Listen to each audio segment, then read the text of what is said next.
and welcome back to my YouTube channel. I really appreciate all the great feedback on last week's lesson of 3 of my favorite blues licks, and also all the suggestions for what you'd like to see in the future.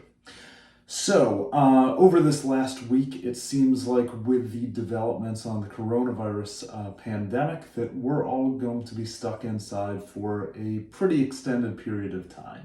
I know here in the States it was just announced that most of the restrictions are lasting at least through April 30th. So in the meantime, I'm going to keep bringing you as much content as possible here, some lessons. Also had a request for a rig rundown, both what I use in the studio and live. I was gonna bring that to you today, but it's taking a bit longer to edit and really get together to have the audio the best I possibly can and show you everything that I use, know which pedals on when and all that. So that'll be coming soon. But in the meantime, the other most requested thing was a lesson on how I use pentatonics, especially some of those cascading pentatonic lines in the vein of Eric Johnson, Joe Bonamassa, Eric Gales. If you want a really in-depth video on how to understand these, use these, especially pick these, go over to Andy Wood's YouTube channel. He has a lesson on these in his new series, The Woodshed, and he has one of the best right hands of anyone I know, probably the best, and really breaks them down great. But I want to show you my take on these, how I use them, how I think about them. So we're going to stay in the same key as I played that little intro in, which is C sharp or D flat, and using the minor pentatonic shape there at the 9th fret. And I'm starting at the top of it, and all that first phrase was taking the minor pentatonic in groups of 6, starting at the top, and I was accenting the first note. So, pretty simple. If you already know that shape, we're breaking it in string sets. So groups of 6 with 2 notes string break down to 3 strings at a time. So the E, the B, the G, then the B, the G, the D, then the G, the D, the A, and finally the D, the A, and the E, like this. So if we take it slow.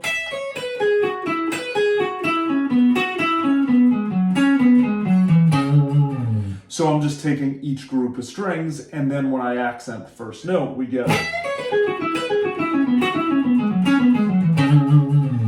And this is the basis of how I use these pentatonics, where with these cascading phrases, I'm thinking of it in terms of sequences. So that would be 6s. I could also, from the top of that, take 4s.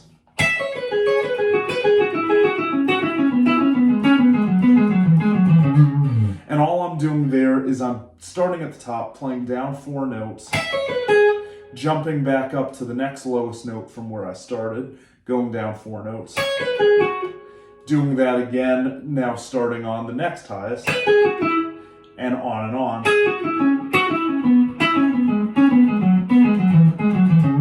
And all of these I'm alternate picking. You could also use a combination of hammer-ons and pull-offs, but for most of these, I think to get the smoothest sound and the most consistent sound, alternate picking works really well.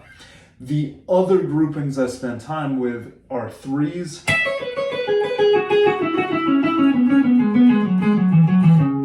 and then 5s, where 5s I'm practicing them like 6s but dropping a note. So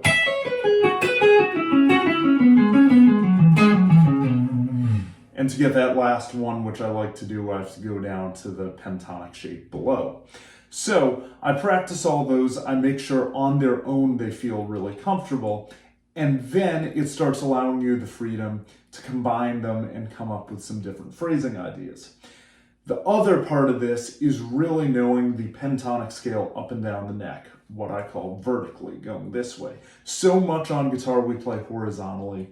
But to really have these cascading licks going through multiple positions, have to know pentatonic vertically up the neck. So how I do that is I take the pentatonic, and instead of practicing it across the neck, practice it going vertically, where I'm playing the C sharp minor or D flat minor, pentatonic going from the 9th fret up to the 21st fret, the whole octave. Now I do the same thing, same scale, still in C sharp or D flat, on each adjacent string. So the A, the D, the G, the B, and the E.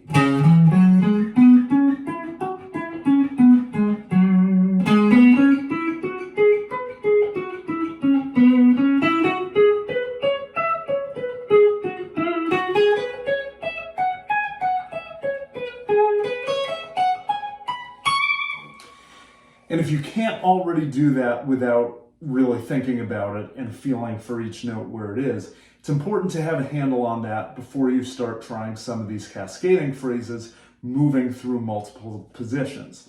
And the whole idea is that you can use the combination of knowing the pentatonic up and down the neck, as well as knowing these different sequences, 3s, 4s, 5s, and 6s, combining them, and then you get some really cool phrases.